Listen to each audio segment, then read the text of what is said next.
Hello friends, I am Shantanu, your coach, and today I am going to cover Employee Compensation Act 1923.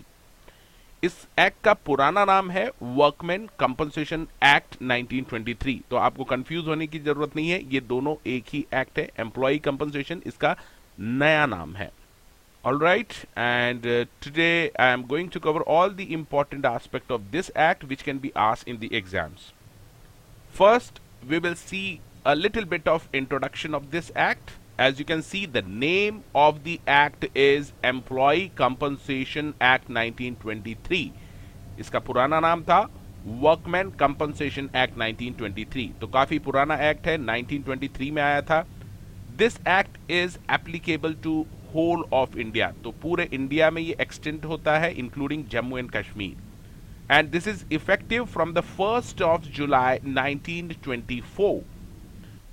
इसी के साथ आपको ये भी याद रखना है कि जो इसका नाम चेंज हुआ है, वर्कमैन की जगह एम्प्लॉय यूज किया है, ये as per workman compensation amendment act 2009। इस अमेंडमेंट एक्ट के थ्रू इसका नाम वर्कमैन से एम्प्लॉय कंपनसेशन एक्ट 1923 कर दिया है। Now let's see the object of this act.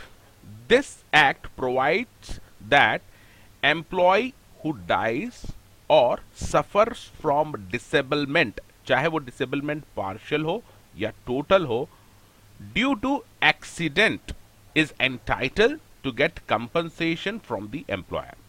तो अब इसमें जो कीवर्ड है, एम्प्लॉय की अगर डेथ हो जाती है या फिर he is suffering from disablement, और ये क्यों हो रहा है, it is due to accident, then in such cases employer will have to pay compensation to employee. Now let's see the structure of this act. This act contain total 36 sections, है, and there are 4 schedules, important schedules जिसके ऊपर question आ सकते हैं। Schedule 1 जो है, it contains injuries, list of injuries है, जिसको मान लिया गया है कि अगर ऐसी इंजरी होती है किसी एम्प्लॉय को तो उसे टोटल डिसेबलमेंट माना जाएगा या फिर पार्शियल डिसेबलमेंट माना जाएगा।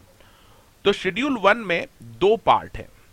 पार्ट 1 में वो इंजरीज कवर की गई हैं जिसे टोटल डिसेबलमेंट की कैटेगरी में रखा गया है, और part 2 of schedule 1 contains list of those injuries जिसे हम पार्शियल डिसेबलमेंट की कैटेगरी में रखेंगे।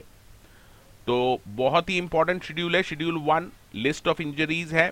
पार्ट 1 में अगर वो है तो उसे टोटल डिसेबलमेंट माना जाएगा, पार्ट 2 में दिखाई गई है तो उसे पार्शियल डिसेबलमेंट माना जाएगा। इसके बाद है शेड्यूल 2। अब एक्ट में साफ साफ लिखा है कि कंपनसेशन एम्प्लॉय को मिलेगा, तो सबसे पहले तो पर्सन का एम्प्लॉय होना जरूरी है। तो शेड्यूल 2 में लिस्ट ऑफ पर्सन्स दिए गए हैं जिन्हें की एम्प्लॉय की कैटेगरी में माना जाएगा, रखा जाएगा। So these person will be treated as employ. This is given under schedule 2। Schedule 3 में लिस्ट ऑफ ऑक्यूपेशनल डिसीजेस, ऐसे डिसीज जो एम्प्लॉयमेंट की वजह से होते हैं, इन्हें हम ऑक्यूपेशनल डिसीज कहते हैं। हम डिटेल में देखेंगे डेफिनेशन। अभी बस आपको इतना याद रखना है कि लिस्ट ऑफ ऑक्यूपेशनल डिसीज जो दे रखी है वो शेड्यूल 3 में दे रखी है। इसके बाद आता है शेड्यूल 4। क्योंकि एम्प्लॉय को कंपनसेशन पे करना है, तो वो कंपनसेशन कितना पे करना है ये शेड्यूल 4 में बताया है कि factors for working out the lump sum compensation in case of permanent disablement and death. तो परमानेंट डिसेबलमेंट या फिर डेथ के केस में जो कंपनसेशन दिया जाएगा वो उसको कैलकुलेट करने के फैक्टर्स जो है वो शेड्यूल 4 में दे रखे हैं। इस पार्ट में से क्वेश्चन आने के चांसेस काफी ज्यादा है, तो आप फिर से याद रखिए। शेड्यूल 1 जो है वो बताता है इंजरीज को, शेड्यूल 2 जो है वो बताता है एम्प्लॉइज को, 3 बताता है ऑक्यूपेशनल डिसीजेस को, और 4th बताता है factors for calculating the compensation in case of permanent disablement and death. So you have to remember all the schedules. Exam में इसके ऊपर क्वेश्चन आ सकता है।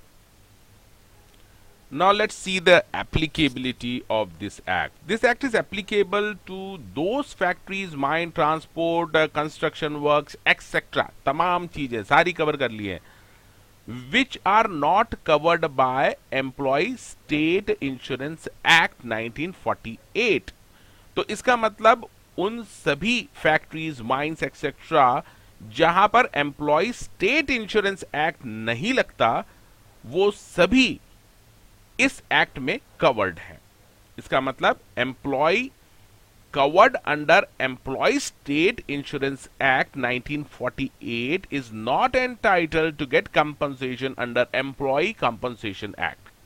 The reason is but obvious कि एक अगर इंजरी होती है तो उसको एक कंपनसेशन मिले, दो कंपनसेशन मिल जाएंगे अदरवाइज उसको।